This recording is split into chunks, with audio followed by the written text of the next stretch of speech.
Hello students, welcome to Aarti education world. आज हम 24 दिनांक की वर्कशीट 22 के बारे में पढ़ेंगे, जिसका टॉपिक है लाइफ प्रोसेसिव और ये क्लास 10th की वर्कशीट है।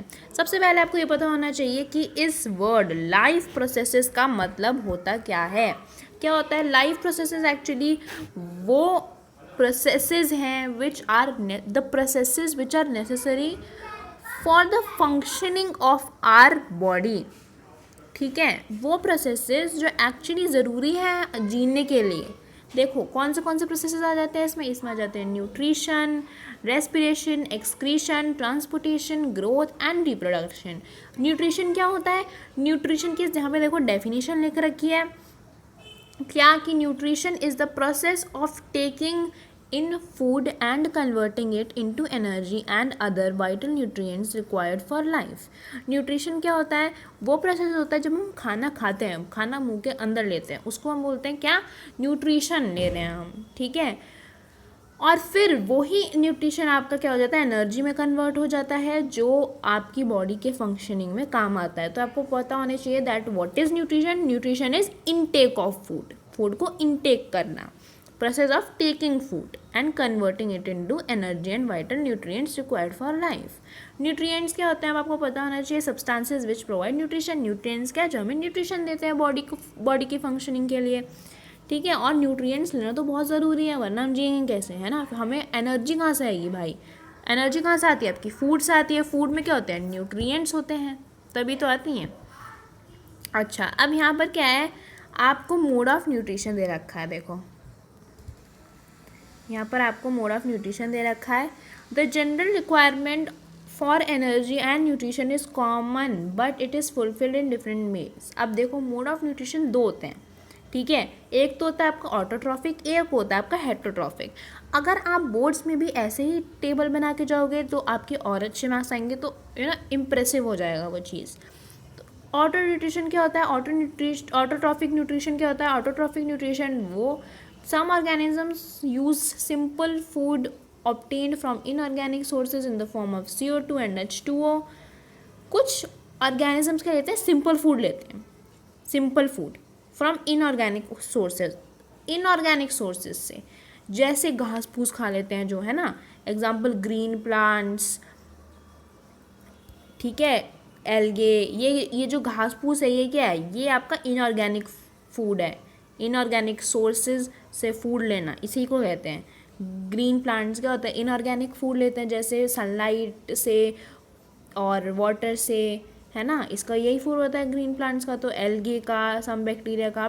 हेटरोट्रॉफिक क्या आ जाते हैं?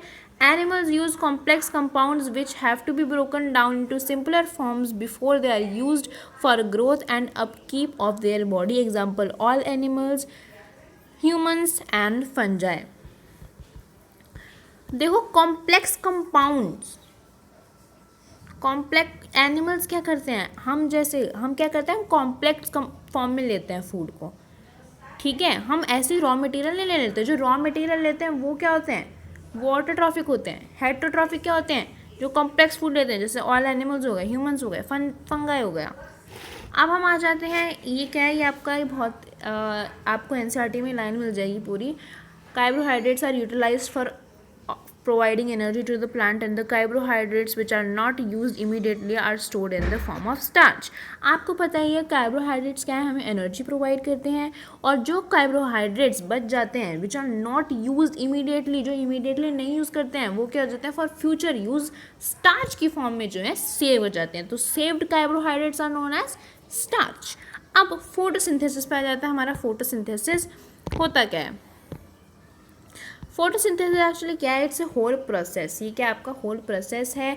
The process by which autotrophs take in carbon dioxide from air and water from the soil and then converted into carbohydrate in the presence of sunlight and chlorophyll. ये आपको पता होना चाहिए, इसकी डेफिनेशन भी आ जाती है।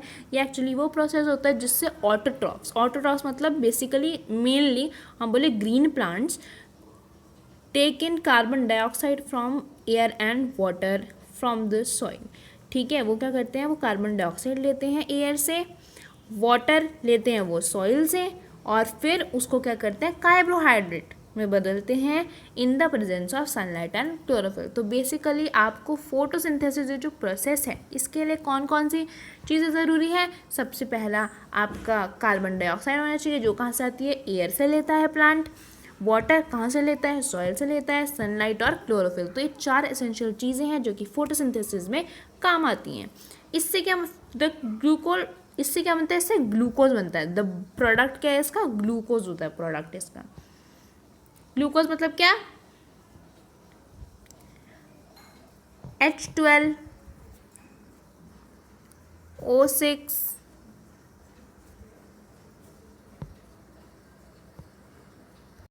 ये होता है, नहीं, C6H12O6 ये बहुत इंपॉर्टेंट फार्मूला है। C6H12O6 ग्लूकोज का, जो कि इसका एक्चुअली प्रोडक्ट बनता है, ठीक है। और बाय प्रोडक्ट होता है आपका ऑक्सीजन, मतलब लास्ट में +O2 ज़रूर बचेगा। अच्छा, अब हम आ जाते हैं, देखो इसमें देख रखा है, देखो इसमें इक्वेशन भी दे रखी है आपको पूरी, 6 बैलेंस्ड इक्वेशन पूरी। इन the presence of chlorophyll and sunlight, तो O2 क्या है, एक्चुअली बाय प्रोडक्ट है इसका। एक्चुअली हम ये नहीं बोल सकते कि सिर्फ ऑक्सीजन ही है बाय प्रोडक्ट, H2O भी है वैसे तो, ठीक है। अच्छा, अब हम आ जाते हैं किस पे, इसमें raw materials used for photosynthesis. देखो ये ना क्वेश्चन आपका बोर्ड में भी आया था कि रॉ मटेरियल्स कौन कौन से यूज़ होते हैं फोटोसिंथेसिस में। तो रॉ मटेरियल्स तो कार्बन डाइऑक्साइड है, वाटर है, सनलाइट। अब आप बोलोगे क्लोरोफिल की प्रेजेंस में भी तो होता है, एक्चुअली क्लोरोफिल रॉ मटेरियल नहीं है, वो तो उसके पास होता ही है पहले से ही, वो तो लीफ में प्रेजेंट होता है ना, फोटोसिंथेसिस भी लीफ में ही होता है। कार्बन डाइऑक्साइड कैसे एंटर होता है वो आपको बता रखा है, स्टोमेटा से, which are tiny pores on the leaf. Water root से, नीचे ग्राउंड से होता है। Sunlight trap by chlorophyll, chlorophyll trap करता है, ठीक है। फिर इसके बाद इसका यूजेज दे रखा है आपको।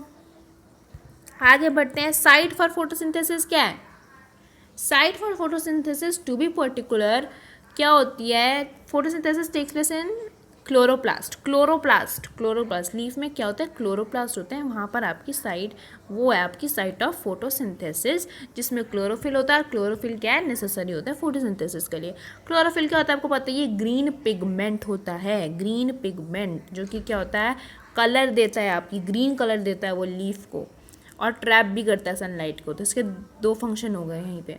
स्टेप्स दे रखे हैं फिर आपको, स्टेप्स ऑफ फोटोसिंथेसिस, ये भी आपके बोर्ड एग्जामिनेशन में आ चुके हैं। कौन कौन से हैं, सबसे पहले क्या करता है, एब्जॉर्ब करता है लाइट एनर्जी को, बाय क्लोरोफिल जो है एब्जॉर्ब करता है लाइट एनर्जी को, which is essential for photosynthesis. दूसरा, फिर वो इस लाइट एनर्जी को क्या है, केमिकल एनर्जी में बदलता है, स्प्लिटिंग करता है वाटर मॉलिक्यूल की इनटू हाइड्रोजन एंड ऑक्सीजन। फिर उस कार्बन डाइऑक्साइड का रिडक्शन होता है to form carbohydrate like glucose. Glucose भी एक्चुअली कार्बोहाइड्रेट का ही फॉर्म है, ओके। अब क्या है, क्वेश्चन आंसर्स पे आ जाते हैं फाइनली। सबसे पहले इन्होंने बता रखा है differentiate between autotrophic and heterotrophic type of nutrition. देखो इसमें हमने अभी देखा था इसका आंसर ये रहा, ये पूरा डायग्राम बना दो इस क्वेश्चन का, आगे आपका फर्स्ट क्वेश्चन का आंसर, ओके।